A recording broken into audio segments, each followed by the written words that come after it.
وہ شخص جس کے دل میں برائی ہے بھلائی نہ پائے گا، اور جس کی زبان میں نکتہ چینی ہے آفت میں گرے گا۔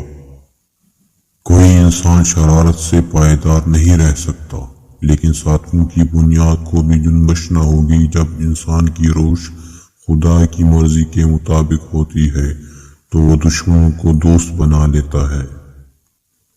ایک کاہل آدمی چونٹی کے پاس جا اس کی روش کو دیکھ اور دانشمندی حاصل کر کے باوجود اس کا کوئی سردار یا حاکم نہیں، وہ گرمی کے موسم میں اپنے لیے خوردونوش جمع کرتی ہے اور سردی میں اس سے فائدہ اٹھاتی ہے۔ ہر شخص علم رکھتا ہے، اس پر عمل نہیں کرتا، وہ اس بیمار کی مانند ہے جس کے پاس دوا ہے اور وہ اسے استعمال نہیں کرتا۔ یاد رکھو، گناہوں کی نحوست اللہ تعالیٰ کے علم میں ہوتی ہے، مگر اکثر لوگ نہیں جانتے اور گناہوں میں بڑھتے چلے جاتے ہیں۔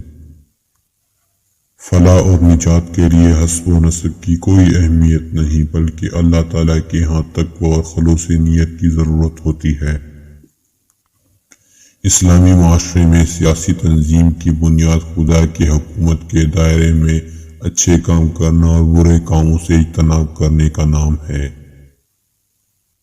انسان کے اندر خوب سے خوب تر اور مفید سے مفید تر کی تلاش کا جذبہ ہر وقت کام کرتا رہتا ہے۔ شیطان سب سے پہلے انسان شرم و حیا پر ضرب لگاتا ہے تاکہ وہ بے حیا ہو کر آسانی سے گناہ کر سکے۔ جو مصیبت تمہیں اللہ کی نزدیک متوجہ کرے وہ مصیبت نہیں نعمت ہے، اور جو نعمت تمہیں اللہ سے غافل کر دے وہ نعمت نہیں مصیبت ہے۔